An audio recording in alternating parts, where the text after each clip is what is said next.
So I think we might be able to mine the next Bitcoin on rented GPUs. I'm over here looking into BitTensor. The chat has convinced me on it. They said it's like a six-figure play, maybe. I don't know. I don't know anything. Actually, I know a little bit about it now. And what got me excited is that we might be able to use rented GPUs and use our machine learning knowledge in order to get an edge on BitTensor. Now, someone said that BitTensor is, in their eyes, the next Bitcoin with all the developer activity that's going on. Now, of course, he's very, very biased as he is trading it, dude, or he's mining it. He says to me, it's the next Bitcoin after watching the devs. Now, obviously, there's only a tiny, tiny, tiny percent chance there. Tiny percent chance, and there's never going to be another Bitcoin. But I get what he's saying, and I understand his bias. Danny says directional risk for sure, but no risk, no Rari. Oh my god! Because I was wondering, is this going to be like a something that you mine like Bitcoin at $2, right? And I'm sure a ton of people mined Bitcoin $2 on rented GPUs and then just paid off those GPUs with their profits. That's a big L when they could have been directional on it and kept those $2 Bitcoins and held it to whatever it's at now, dude. If you were a little directional with the mining. So I was curious, is it an arbitrage right now? Or do you have to be directional? Danny says directional risk for sure. No risk, no Rari, though. Maddie says there's a limited supply. It could be huge in the future, in my opinion. He's also the one that said after watching the devs, he thinks it's the next Bitcoin. This is the actual white paper here. We read through some Reddits, but it's very, very. You can Google BitTensor Reddit mining. There's very little information about that. We were just talking about how there is an edge in crypto when it's hard to do things. Because while crypto people are smart, ambitious, sometimes lazy, and don't want to go to new chains or set things up or don't know how to code, we know how to code. We got AI. We're the only ones that can use AI, dude. We're the only ones that get benefit. King Alfred says, looks like the token is trading between 250 and 700. I haven't even looked at the token too much. Let's look at it. I looked at it briefly. So what is this? The highs were December 6th, 2024, and it is down 50%. Okay. So the lows are here in 24 as well. Oh, it's new? No, probably new on Binance, right? So the lows here are 200. It sounds like there's directional risk here. So it'd be one of those plays of, hey, if this actually is something in the future. I've heard people down here talk about it in PR, so I've just faded it entirely because Solana has all the volume right now. At least this last 18 months or so, it's had all the volume. So I think today I'm going to give it a fair shot because I've seen every single. We must keep moving. We must keep going. If you can't fly, run. If you can't run, walk. If you can't walk, crawl. But by all means, keep moving. Every single arbitrage, every single narrative, every single thing that has popped off in the last year or two has come through this chat early, very, very early. You got to follow the devs. And what are we? We're data dogs. So I got it when somebody says to me it's the next Bitcoin. I don't know Maddie at all. But when somebody says that, I wanna look into that bias. You know? I got time. That's one thing I do have is time and the ability to code forever. And I love this game. Let's see what else others have said. Love your inspiring vibes, Moondev. Thank you. It's its own chain. So that's I was looking up on Bird Eye over here, like Tau, BitTensor, but it's its own chain, dude. So let's close all these tabs. We were exploring BSC earlier today. over here reaching, trying to figure out if there's Hi any there, Doug from rotation. Taostat. Here's a couple of Hey, videos Mr. Travis. I want to watch here. Maybe we could start with these videos, these 5-minute videos here, and then dive into the white paper because then we'll understand the white paper better. So let's do that. One of the most frequently asked questions is, how do I start mining on the BitTensor network? And the answer is a kind of an interesting one. It's very different than most other.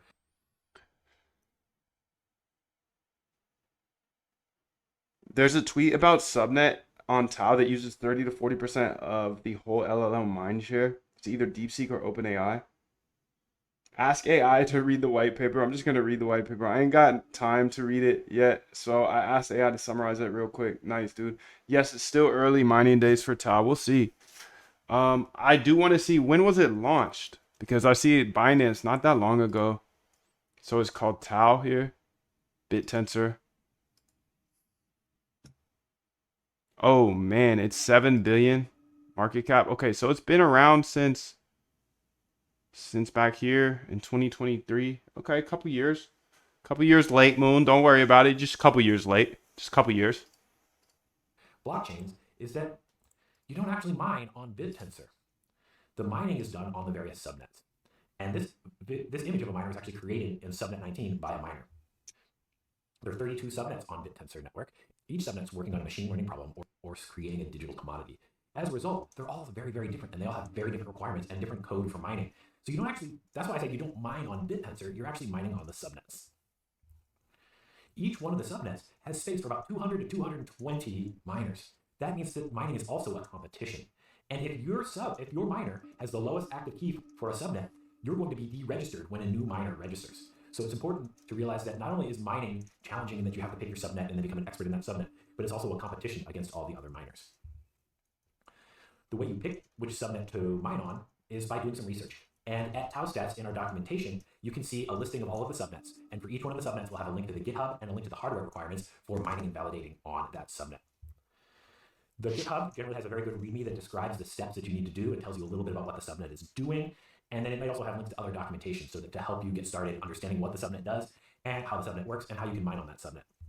The min compute YAML generally has the hardware requirements, so you can see how many CPUs, whether it needs a GPU or a CPU, how much memory, what OS, et cetera, how much storage you need.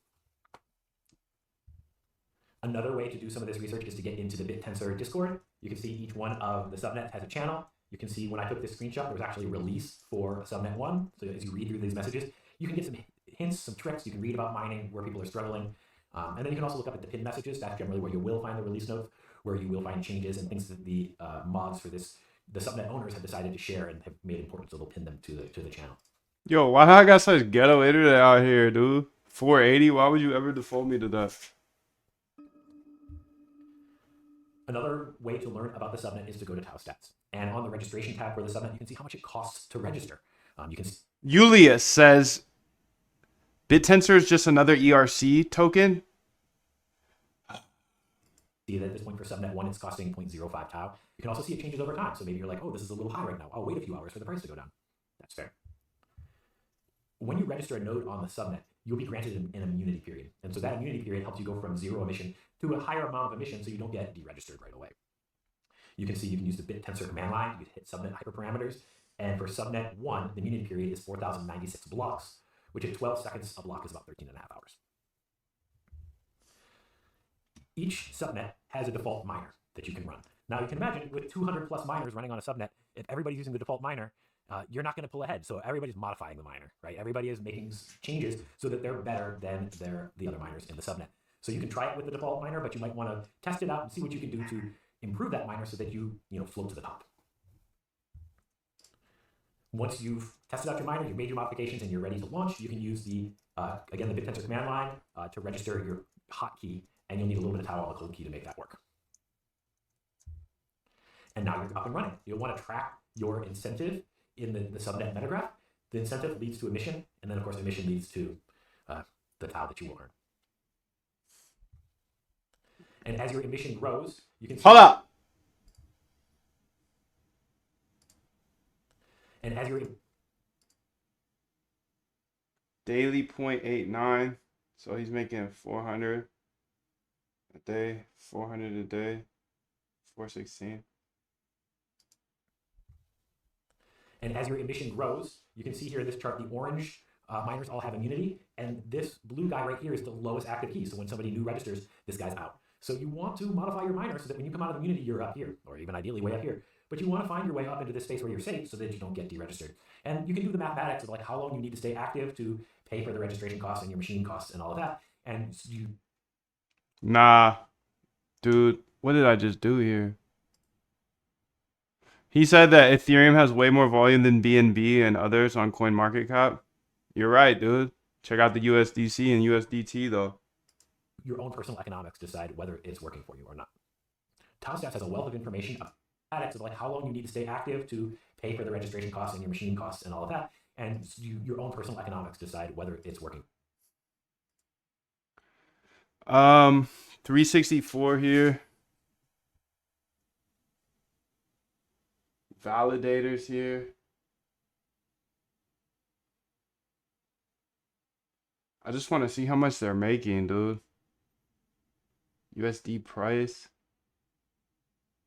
How much are people making per day in Tau? Because then, I mean, if you take directional risk, you know how that goes. These are all the subnets. So to me, it sounds like there's 32 different subnets here. Let's see. This looks like 64, but you know, you're actually mining on a subnet, and you get removed if you're not in the top 200-ish, 220. And do some research on the subnet. GitHub has the README here. Keep improving. Who said Tau is at ERC20? Just reading about it, and it's definitely a separate protocol, not ERC20. Also, just read Zach BTC from 7 months ago report that BitTensor halted their chain for a while, June 2024, due to thefts and private key leakage. Damn, dude. That's some good intel, bro. Some good intel. I'm gonna go ahead and pop up this next video here. That was solid, bro. That was solid. Solid. The Tau Templar. This is a miner overview for BitTensor. First, let's review how Bitcoin mining works. In Bitcoin, mining consists of buying specialized machines with specialized hardware to guess the next Bitcoin lottery number. The first miner to broadcast to the rest of the network the winning number wins. In BitTensor, mining is very valuable, specialized work. We have miners and validators. Miners do the work, validators check the work. Work is different between each subnet. The storage subnet will require you to have a machine with high bandwidth and storage capacity. The price prediction subnet will require you to have a strong knowledge of trading. The ads subnet will require you to have marketing knowledge. The AI subnets will require you to have some AI knowledge. Miners are rewarded for doing their subnet's unique work. Right now, the maximum number of nodes within a subnet is 256. Most of those are miners, with a couple dozen being validators. So let's go through what is required for setting up a miner in order. First, you want to choose the subnet. They're all done. Nice. Yes, our slogan must be learn, baby, learn, so that we can Earn, baby, earn. Vastly different. Consider mining a subnet with less competition and therefore lower registration fees. The trade-off here, though, is that a new subnet owner probably has a less stable subnet and poorer documentation, which can be difficult when you're first starting out. So there's a trade-off there. Then jump on the subnet's Discord. There's a lot of information there. You can read through past messages, find some nuggets of wisdom. Then, if you click in Discord at the top on the pinned messages, every subnet has documentation, and you can find it in the pinned messages. Read through that. Once you've read through it, try running the code locally. Make sure it will run on your computer. Next, you'll want to look at renting a cloud miner from AWS, Azure, etc. You're going to use the information you got from the documentation to figure out what sort of machine you'll need to rent from the cloud provider. Highly recommended to not buy something right away until you're more confident about the specs that you'll need. Next, you're going to want to get that cloud miner running on the testnet. The testnet is a great way to get comfortable with the CLI and just confirm that everything's going to work when you go to the mainnet. Then you're going to pay your registration fee. The registration fee can range from 0.1 tau to 10 tau, depending on the competition within your subnet. Once you've paid that registration fee, you can finally get mining. You can monitor your miner using the CLI or tausets.io. And then the very last step is forever optimize. As I said before, when you read the documentation, you find that the base code for the miner is included there, publicly available. The code for the validators is there. You can privately add whatever special sauce you might want to your miner's code, as long as it satisfies the validator code when it goes to check your work. So to make more money, consider the type of machine that you're getting. Maybe you're overspending, you don't need one as powerful as you bought, or you need something more powerful to get more rewards. Then code optimization, like modifying the base miner code, as I said earlier. And then maybe you've got some sort of special sauce, you've got access to some non-public database that you can use to train on, some special thing that you've got that nobody else has. Mining is highly competitive. Other miners will be making the improvements that I mentioned and other ones if they can think of any. This leads to one dynamic to be aware of. You'll get help in the Discord from subnet owners, but you're not going to get help from other miners. They're disincentivized to help a new miner get set up. This competition means that in the next year, on larger subnets, each individual miner will likely become a full-fledged business with employees. We're already seeing this on the Bitcoin price prediction subnet, Taushi subnet 8. So if you're a dedicated developer who's excited about a particular subnet, jump in and start mining. It may well be a path to owning your own business one day, and there's a crap load of opportunity within BitTensor. If you're checking Reddit or YouTube, you won't see that activity. If you're checking Twitter or Discord especially, you will. There is a lot of activity going on in all various subnets channels within the BitTensor Discord. All right, dude. What do you guys think? Kyler, good. I'm glad you're here, bro. Glad you're here. How are you fucking here, though? Tell me how you're here, dude. What time is it in Hawaii? Tell me how you're here. Are you a night owl? Are you a night data dog? Time in Hawaii. 4:07 a.m., bro. Are you up early or are you up late? Tell me that, bro. I'm glad you're here. I would love to hear your thoughts on this after you do some due diligence, as I am. Lewis says cap. Cap, cap, cap. What's cap, bro? What's cap? I don't know. It's like 4:37. God damn.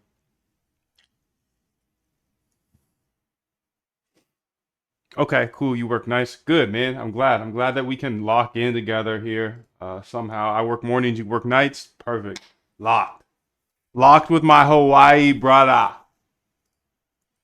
Okay, I can say that because I'm not on the island. I won't get killed for that, you know. Pretending I'm Hawaiian and shit.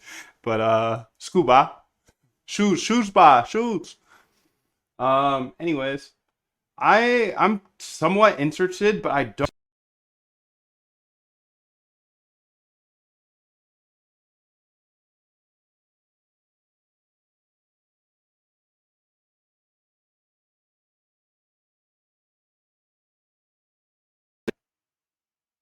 Hey, sorry, I think my mic dropped. The one thing I don't know is how much can you currently make? How much can you generate per month?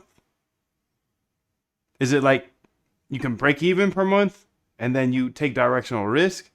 Or is it, can you cash flow each month? Okay, this is going to be super funny if I get into this too. I'm going to fuck it up for everybody. No, I'm going to make it, I'm going to equalize it for everybody, but it's very PvP clearly. Like if I figure out optimizations, you're going to figure out that optimization.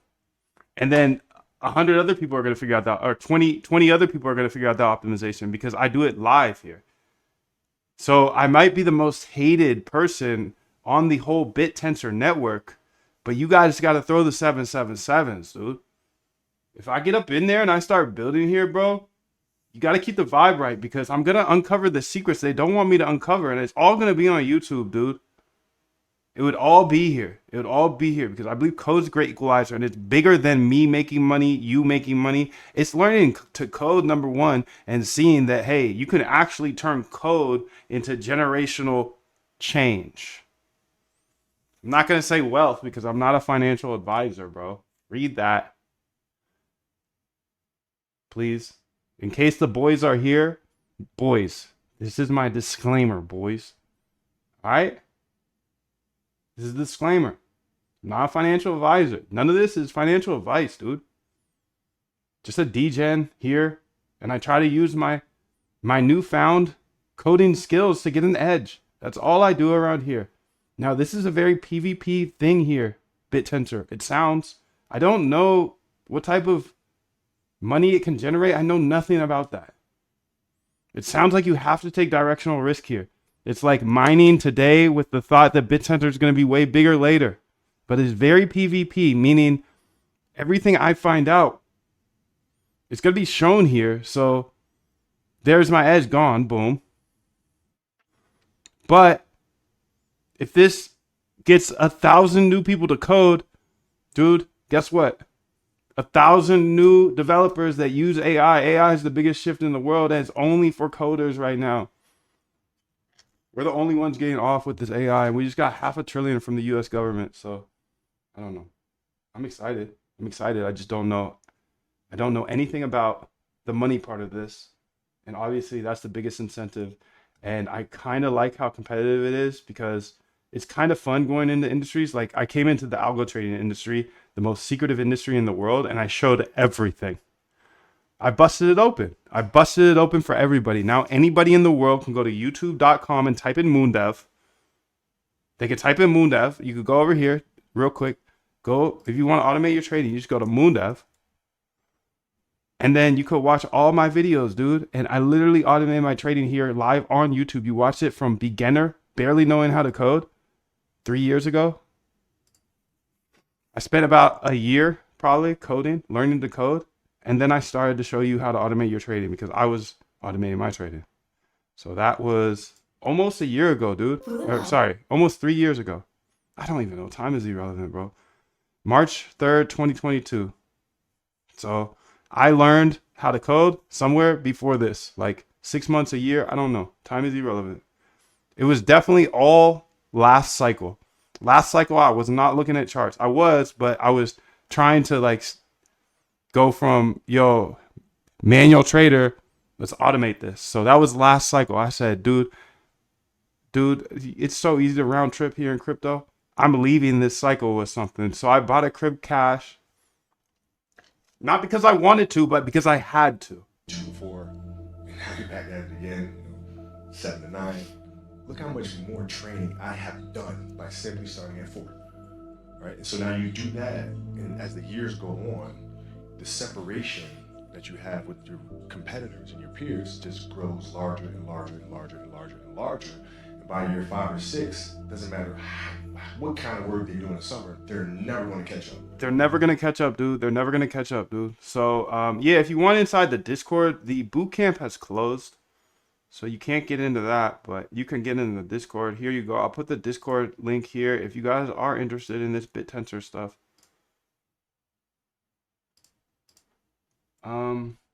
Here it is. Yo, how do I set that thing up, dude? Here's Matty. I got you, bro.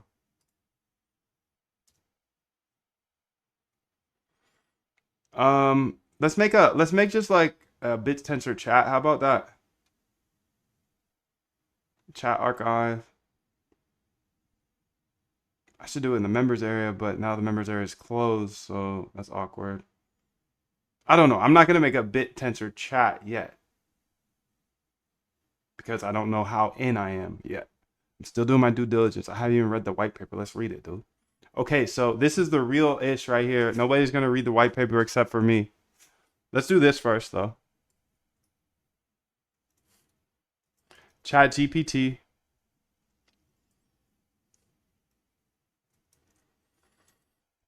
Above is the BitTensor white paper. Please break it down to me in easy to understand language because you know it's probably confusing as shit. So explain it to me, you know, at like maybe like a senior high school level, just so we can all understand it.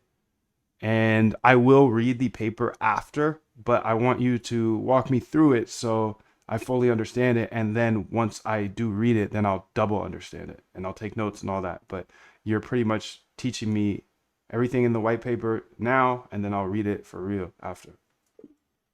This is just how I like to do things. I like repetition, dude, because I was a hooper, dude. So I used to not be good at shooting threes, dude. And then I got in the gym for 4 hours a day. Maybe not 4 hours, but like 500 shots a day. And then I became one of the best 3-point shooters, dude. Just like that. I wasn't able to dunk when I was a kid. So I went ahead and I started going to the gym every single day. And I put a mat there, a wrestling mat. I couldn't get to the rim. I couldn't jump that high yet. I was just a kid, dude. But how did I end up being able to go through the legs, dude? How can I do 360